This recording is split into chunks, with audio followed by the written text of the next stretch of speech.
May nakita tayong lapu-lapu dito pumasok sa butas. Buti na lang nadali natin.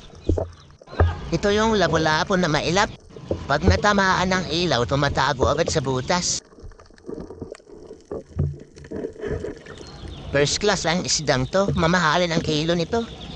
Nasa 250 to 300 ang kilo.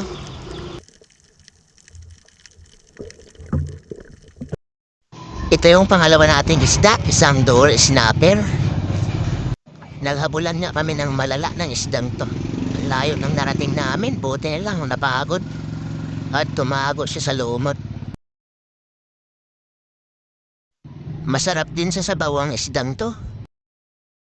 Itong isdang to ay matakaw sa kawil. Nung bata ko, lagi akong nakakahuli ito. Kahit sa pampang lang kami na mimingwit.